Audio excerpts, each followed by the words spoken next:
Okay, so tonight we are going to pick up a little bit where we had left off. There's too much in 3. I talked too much last time, and so I don't want to skip them. Okay, there's 2 or 3 of them here in chapter 3 of Philippians, and I'm not comfortable skipping over them. This idea of pressing on toward the goal is certainly a message that's timeless, and one that he was making to the Philippians, even though he found the Philippians, I think, to be kind of a joy. They're doing what they need to do for the most part. There's a couple things we'll talk about, maybe get to it tonight, that will that show there was maybe a couple things they could work on. In other words, nobody's perfect, I guess, is the way we would say that. We all have, especially as individuals, and then individuals make up the congregation. So, we have things we need to do. But Paul uses this idea of straining toward a goal, or pressing on toward a goal. And it certainly makes, I think, Paul a great example for us. In other words, someone who went through his life. I mean, if you look at it, we don't have time to look at it, but if you look at the list of things that happened to him, and he still was willing to get out there and do what he had, everything that he could possibly do for the Lord, and trying to teach and preach and go around and so on, and travel and so on. But yet I think this is a great picture. If you've ever watched a foot race, horse race, at the stretch, right? You see them, and they truly are stretching, right? They call it the stretch, and they call it that because it looks like they're stretching for the goal, for the end. And I can almost visualize, Paul kind of almost headlong going through life, straining, stretching to reach his goal. And if anyone could have boasted, if you will, for making it or has made it spiritually, certainly Paul was one that could do that. But Paul doesn't do that. He doesn't think that he has arrived at the finish line. And I think he considered himself to be an equal to the other apostles, but in spite of his accomplishments, he did not rest, as we say, rest on his laurels, right? He did not rest on what he had done in the past, and continued to pursue the future. But when you think about this, okay, one thing he says, I do, is forgetting what lies behind. And then he's going to talk about straining forward. One rule, it seems, with 2 parts, was how Paul approached his life. The one was to forget the things that are behind. And, I always thought of that as forgetting his past, And I think don't you think there's some involvement of that in it? I mean, he's a person like we are. When we would look back at things and he was persecuting the church, he had to have an ache, right, in his heart when he remembered that, right? But I don't know if that's all that he really is talking about here. He had accomplished so much up to this point, and that had been so far in his history, in his past, that and he had achieved some numerous victories, if you will, over the enemy of God. But he didn't let those things, gain a place in his mind that impacted his desire to do more. Okay. He could have said, maybe I can slow down now. I mean, how many times do you get stoned? And now you're going to get out there again. Okay. Shipwrecked, bitten by snakes, etc. Okay, so, and yet he did not slow down. On the other hand, he had experienced many disappointments, but he also had some positive things that had happened, many that had happened. And he really considered a place that he went to and taught. And he says he didn't baptize people. He taught, and people listened, and they were baptized. He saved many people and started churches. Okay. He would think about that, I think. But he wouldn't let that sort of become his legacy. It was more his currency. Okay, it's what he was still. Okay, he was still doing those things. He didn't let it slide to history. Okay? And then he talks about reaching forward then to the things ahead. You know, and we see that he calls that out, and opportunities never really end, do they? Opportunities for you and I. And the opportunities didn't end for him either. Okay? Even when he went to and was imprisoned in the palace, okay, he found a way to teach the people that were guarding him. Philippians. It was the Philippian jailer. You know, we see that in Acts. The Philippian jailer. He had put in jail. Okay, but he was such a strong person. Yes. I like what you said that in terms of not getting hung up on his past mistakes, because I think that's something that we all kind of easily fall into the trap of being overburdened by things that we have done. But I think it's also true of becoming overconfident because of the things that we achieve. That he can easily look back and say, "Look at all the good things I've done. I'm ready to lay myself down and attain heaven and go see God." But the whole tone of the letter is there's work to be done. I press forward. There's more to do. And so I think it's just as true whether it's good things or bad things in our past. It's a little bit irrelevant. God expects us to do the next right thing now, regardless of who we've been or what we've gone through. And there's something that's really kind of liberating and encouraging about that, I think, for us. You could see it as a burden to have to always do the next right thing, but I think God only makes us deal with the present. We don't have to worry about the past, we don't have to worry about the future. Mm-hmm. Just worry about today. Make the right choice today. I don't know, I think there's something kind of beautiful about the way that he lays that out there. We straightforward today to what lies ahead. Have you ever known someone that, let's say, basically fell away because they thought they were too bad? You ever studied with someone, they said, "I'm too bad. You can't. This doesn't work. This won't work for me. How can they work? How can this work for me? Okay, how can he forgive me, etc."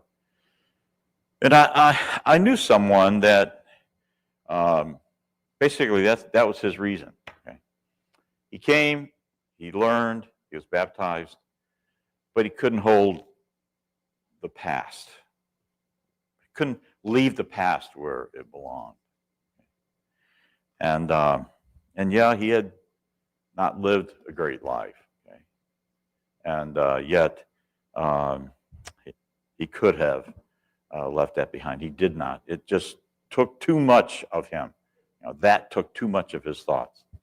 Beginning of verse 12 there, sort of lays out to us that this is a work in progress. He makes it clear that he's not already attained, and that he's not already perfect, but he's pressing on to make it his own and keep going forward. And I had a thought a little bit ago as we were talking through this, and I was thinking of oftentimes new converts, especially converts that are coming out of the world now. We're all out of the world, but raised in the church, it seems to be a little different. The person that's being called out of the world and that make that decision, they come with a lot of baggage a lot of times. Mm-hmm. Sometimes people expect the light switch to be turned off and on. That you're baptized, you got to leave that stuff in. I shouldn't be bothered by that anymore. And I was thinking about that right here. This very passage is that in that very situation, those folks are heavily burdened by those things in the past because it's not easy to stop habits and to get those things under control. Those are burdensome. I remember a young lady, very outgoing, very smart person. She came for a while, was baptized, gave up her job. She was very high in I don't know if you know anything about the liquor business. I only know through that, okay, what that's about. But you can make a lot of money, and you go and you basically go and you talk to different places. You sell liquor, basically. Work for Seagram's. And she gave it up because she thought she couldn't really rationalize the two things, okay? She gave it up. And so we thought she was doing really well. And it was not that long after she had given up that she began to realize that, you mean you expect me to come to church every week? 3 times a week? Or, and when she started realizing what the commitment meant, okay, of her, it was, she thought once and done rather than once and press on. Right? And so it was too bad. We really could not get her to, see anything different than that. And so anyway, she ended up moving on. Yes, Connie. There is a psychological and emotional involvement in some of this. Mm-hmm. That we probably need to recognize at least. I remember, like it was yesterday, about 40 years ago, sitting in my car with a man who had been in Vietnam and killed people. Yeah. And he said, I can't imagine God forgiving me for what I did. And never obeyed the gospel.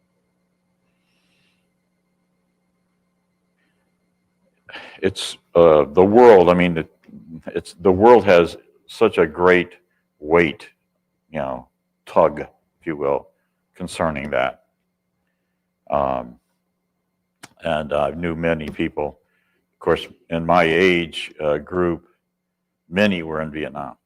Many went to Vietnam. And they wouldn't talk about it, but every one of them came back a different person than they went over. I think that's going to happen. And they did. Some could come back and let it go, never forget, but let it go and build a life. Many could not. We would lose them or we wouldn't see them again, and so on. All right, so I agree totally. It's not easy to forget those things, or let's say forgive yourself of those things, especially if there are people still around that maybe were impacted by what you had done. It's not easy, but God will forgive. But we still have to bear those burdens in this world. We can't escape the world just because of that. But God at least will forgive us of those things. So how does righteousness through faith? And remember, we kind of started this with legalism. Okay, so a comparison, if you will, to law-based righteousness or legalism and righteousness through faith. Is there a difference between those two in the end, if you will? And I think that we can see that the difference is striving toward a heavenly calling, if you will, rather than a worldly achievement. Okay? Compare worldly achievement to spiritual achievement, right? And of course, our goal, everything about it is different. Our goal is to be with God in the end through eternity. Still kind of talking a little bit about this pressing on thing. Paul continues here in these verses, and he calls out. I mean, Paul's not he's not one that runs away from subjects. Okay, and so a subject of the time where there were many who walked as enemies of the cross of Christ, and Paul had told them, and we can read of some that had happened, right? They had been with Paul and then had left. Okay, stopped helping. And so Paul calls it out. Now, originally he was talking about what he's sometimes referred to as the mutilators, which are those who are the Judaizing teachers. But there are also those that were Christians that had walked with God and then left. And says their end is destruction and their God is their belly. What does he mean by their God is their belly? Okay, the flesh. And he uses an extremely strong analogy there, doesn't he? Because we think we don't go very long without eating, right? I mean, it's an extremely strong physical thing. It's built into us. Okay, we're made that way. So he looks at that. Their God is their belly. In other words, themselves. Okay, they glory in their shame with minds set on earthly things. Christians who are engaged in running this race we're talking about face a couple of dangers. One is the danger of within, right? Every day we have to kind of renew the effort to fight against temptation and kind of renew that effort. Maybe sometimes we have to do a little extra work, a little extra effort than we do on some other days. But the goal is to, kind of win that internal battle, right? We want to win that battle. Paul, though, expresses this so well, doesn't he? In Romans 7:19, for the good that I will do, the good that I will to do, I do not do. But the evil I will not do, that I practice. Okay? And so it's not easy, okay, is it? It's not easy. It's a war going on between the flesh and the spirit. And we have to feed, while we feed the flesh, we have to feed the spirit to be able to continue that battle. And then that's the danger within. Then there's also the danger without. And he kind of, Paul kind of balances that some because he talks about those that are enemies of the cross. So there's a danger within ourselves, and then there's also a danger without in the form of false teachers, other obstructions in the world, our job, our friends, the sports we're engaged in, what we, maybe our movie viewing habits or whatever.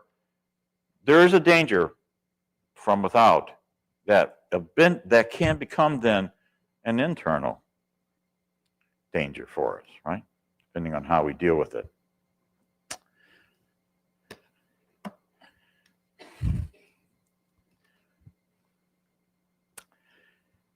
So who are these enemies? Who are the enemies of the cross that Paul describes here?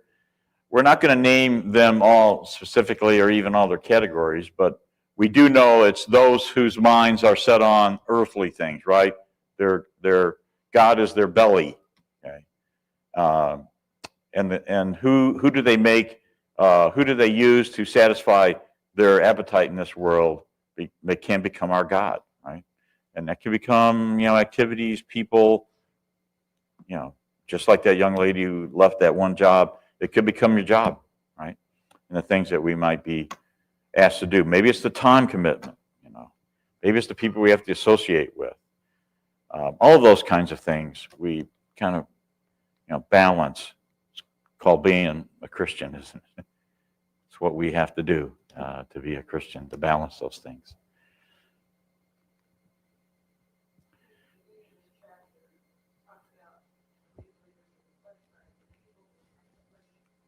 Yeah, circumcision. Yes. Right.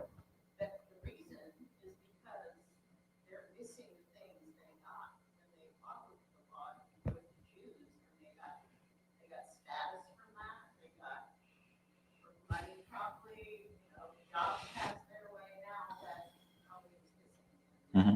They weren't interacting with those people anymore. And so they were losing their physical things. Like God is their belly is more like, they're more concerned with, hey, my livelihood is threatened. We need to be more like they were, let's bring the law into this. So I just kind of how I connect that. Mm-hmm.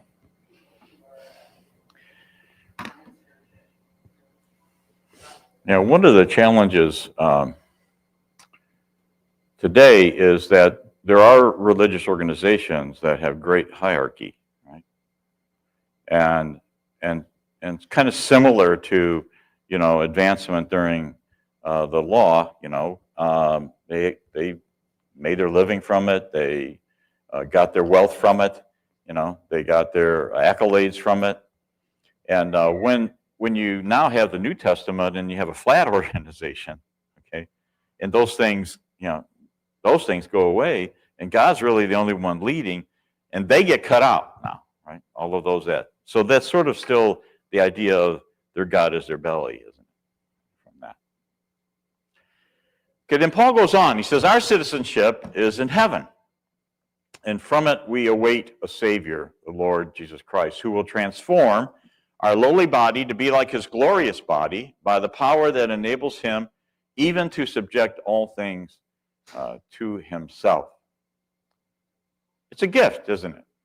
This is part of what was accomplished by Jesus dying on the cross, being buried, being resurrected. Okay? We know our physical body cannot exist with God. It's an impossibility. It cannot happen. So it has to change. So, Paul's attention was really devoted to heavenly, not earthly heaven. We know that. And he was, viewing himself as one who wanted to be considered as a citizen of heaven. And if you are able to get your mind around that, very few things that happen to you in this world are going to matter much, because they do not get in the way of that citizenship in heaven, if that's what you will keep as your goal. Let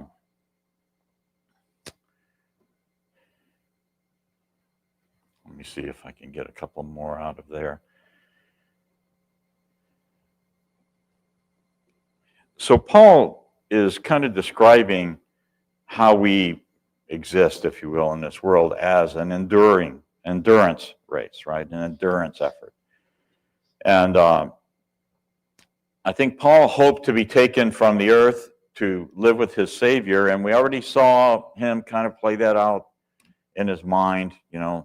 What's most valuable? How do I really need to focus my life here on the earth? But Paul gladly seemed to ignores the pleasures of his physical body. And we'll learn later in chapter 4, he talks about that sort of being a mystery to some people. Okay, he is able to be content, no matter what he's got, plenty or lacking, right? And he calls it a mystery, and we'll talk about that when we get to that in chapter 4. Okay, and so Paul tried his best to not base his every moment and every thinking moment on, this world and pleasures in this world. Okay? And he also focuses here on the prospect of us receiving a spiritual body like the Lord's.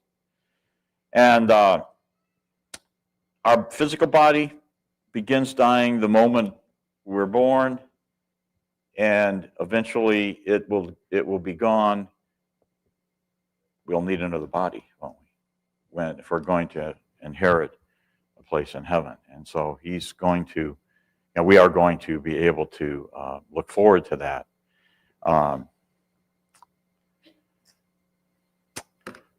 Okay, I have a question then here. So how does heavenly citizenship shape our perspective?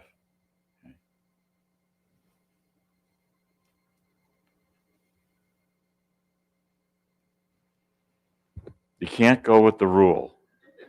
Okay? The rule is not right today. I got tricky today, okay?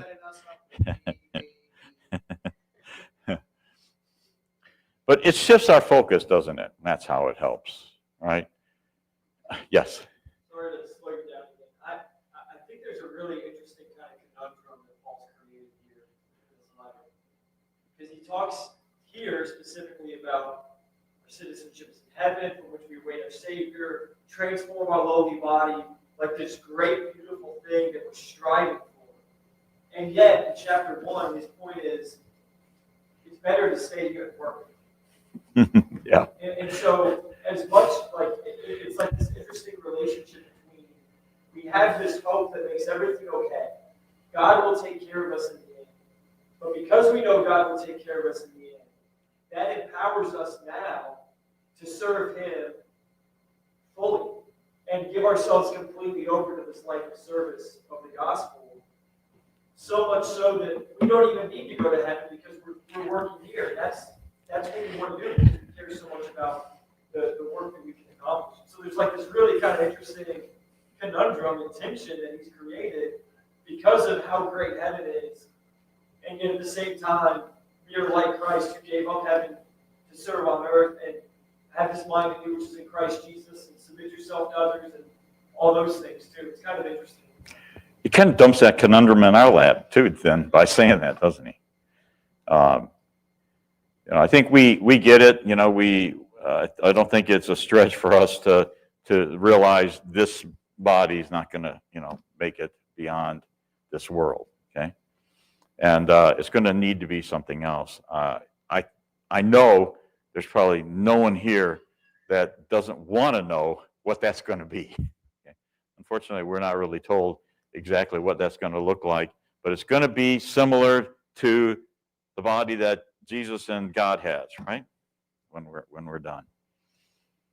Okay, but one good thing is if we are focused on our heavenly citizenship, okay, then it might become a little easier for us to be here in this world and not succumb to, the temptations and the designs of the world, right? I mean, they're like tendrils, grabbing at us, trying to get our attention here in the world rather than keep it on the Lord. And so Paul, I think, trusts that there's going to be a spiritual body. We're going to be transformed. Okay? And our lowly body, he calls it another place, our tent, okay, our temporary tent, our temporary tabernacle, is going to end, and we're going to need another body. So Paul trusts in that, I think, and tells us about that. And there's some other verses we can look at, but we're going to go to another question. So, what hope does Christ's transformation of our bodies offer? A body like His, right? I mean, if we're going to subsist with Him, exist with Him, then we have to have a body like Him. At least one that's going to be able to be with Him, right? But it'll be free from sin and decay and the things that are we're bound by, we're kind of trapped in with our current physical body. Could be all of the above. Yes, true. We don't know what it's going to be like. Okay, we're shifting now to chapter 4, okay? And the bigger, let's say the section I'm calling this more contentment and peace, is sort of how he lands in chapter 4, right? Talking about contentment. And this is just a forward looking as to what he has said, both in the past, some now in this chapter. Paul says that he learned the secret of being content in any situation. We'll talk about that a little bit more. What is his secret? How can he remain content? Even when he's being stoned. Okay, he probably didn't like that. Okay, so let's be honest here, okay? It probably wasn't a great thing. But he didn't let it destroy him. It made him stronger. Okay. I don't know. I have this image. I don't know. I've never really seen anyone stoned. Has anyone here seen anyone stoned?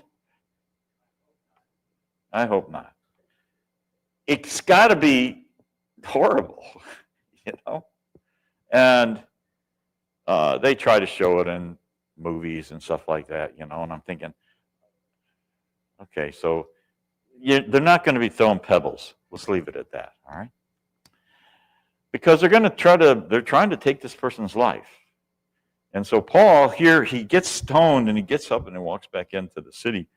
I don't know. had a lot of strength in him. He expresses joy that more people were hearing about Christ, even if the people doing the proclaiming were doing so with bad motives, trying to keep more punishment on him. Keep the subject alive in in Rome, so that they wouldn't let him out, etc. He wants the Christians in Philippi to be unified. We'll talk about that a little tonight. Challenging them to be a servant like Jesus, Jesus emptying himself. And Paul gave us really kind of an example of that, didn't he?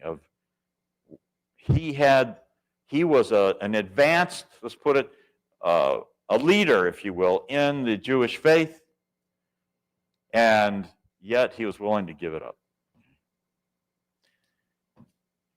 And sometimes I have to remind myself, Paul's writing this while all of what he says in these, because this book is about joy, okay? Being joy in the Lord, and he's writing all of this from prison. Okay? Remarkable man, remarkable spirit. So in this particular chapter, we'll talk a little bit about unity and the joy that comes from unity. Achieving peace, contentment and peace through prayer, contentment through Christ, and then he's got a few things he's going to say at the end. It seems that the Philippians could improve themselves some, even though I think Paul felt they were doing pretty good. We have here in the first verse, which is really kind of part of the end of the last chapter. But he says, therefore, my brothers, whom I love and long for, my joy and crown, stand firm thus in the Lord, my beloved. So these aren't negative terms, are they? So Paul's thinking pretty good about them. Okay. But in the next verse, we'll find that there was a couple things they could do more than they had been. It's very different than what he says in Galatians 4 and chapter 4 and verse 11. There he says, I'm afraid for you. Okay, so that's a totally different tone than this, right? He says, I'm afraid for you, lest I have labored for you in vain. Okay, that's not a great thing to have said about you. Okay, so little different view, I think, of Paul for Philippians.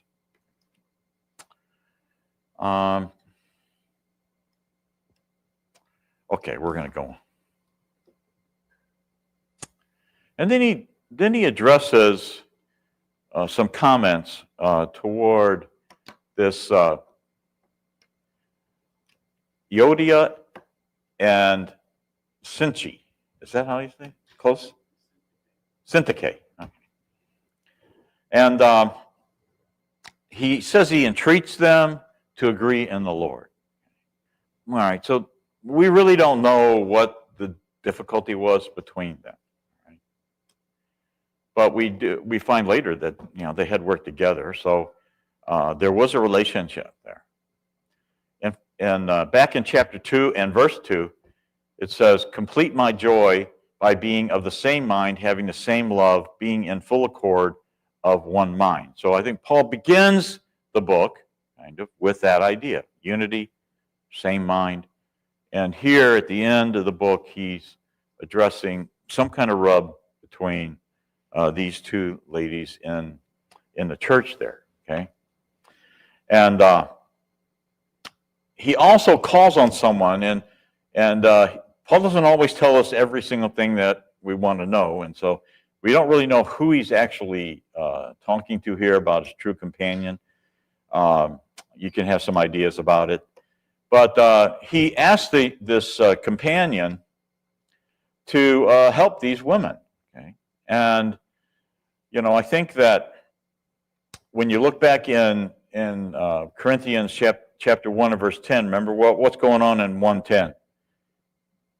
That's where I am of Paul, I am of Cephas, right?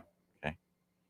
a lot of, if you will, division going on. Well, you don't see that here. Okay?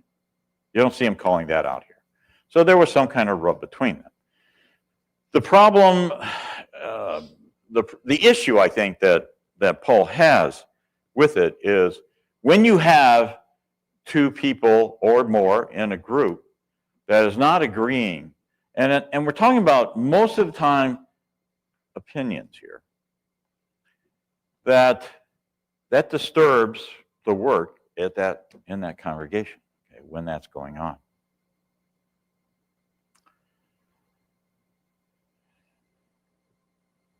We don't know what their divergent opinions were, but Paul asked for help from someone there that might be able to bring them together. I think that we could probably surmise from this, Paul considers this selfish, okay? To have individuals fighting with each other, or at least being a distraction, okay, in the group. And people knowing that there's a rub going on in the group. It affects people and affects the other attitudes and it affects the work and especially affects those who may happen to come and witness that. I always think about sometimes with these kinds of issues. Sometimes we don't really express ourselves as Christians out when we're in the world. Especially, if we get wronged, quote, wronged. Cashier gives us the wrong change, something's left out. You leave, you find out it's left in the store. Every single person we talk to is someone that we want to try to convert, right?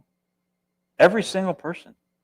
No matter what the walk of life, whether you're getting your car work done, whether you're at the gas station, whether you're at the grocery store, whether you're at the post office, it doesn't matter. Every single person in there is someone you want to try to convert. And how you treat them is the last impression they're going to have of you and especially if they know that you're trying to be a Christian and you didn't demonstrate it. So why does Paul urge them to agree? I think it's pretty easy to see. Because they had labored together, okay? And they are in a place where they are laboring. They're in a congregation. Them not getting along will impact the work that they're trying to get done there in Philippi.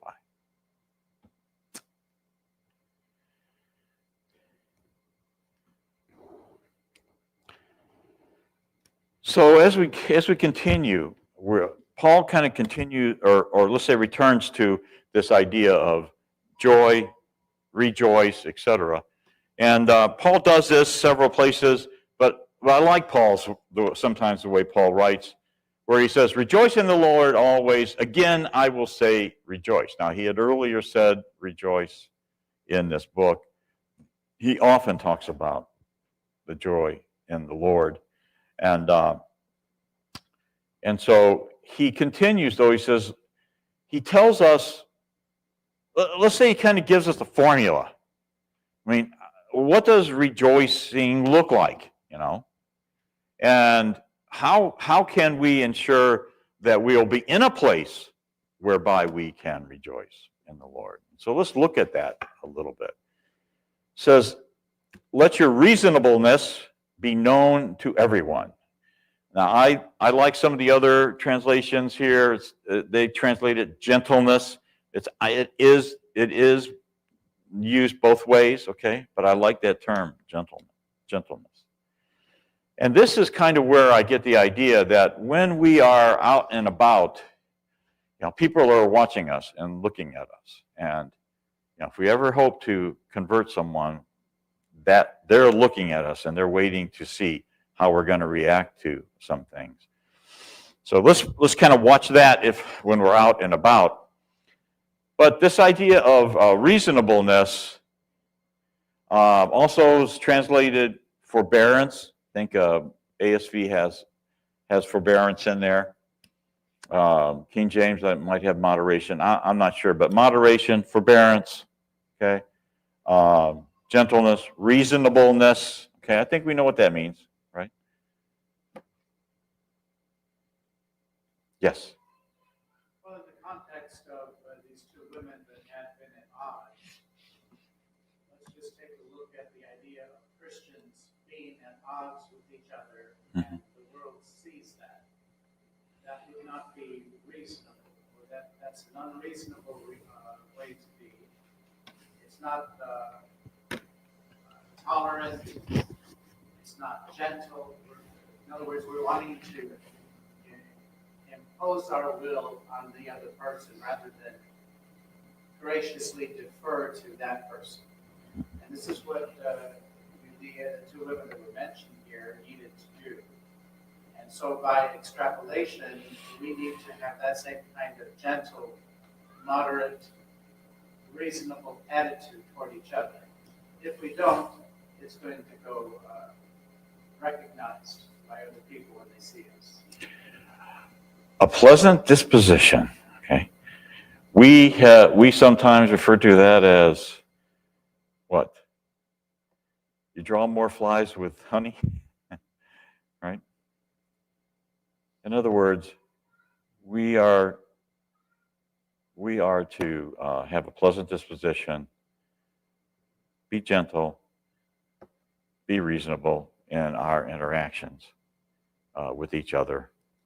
Also, then he goes on, he says, the Lord is at hand. There was all kinds of things said about this. The Lord is at hand. It's kind of a reminder to us that I think that when the Lord comes, he's going to take care of things. In other words, we should offload, okay, that judgment, if you will, the things of that are done by judgment of someone.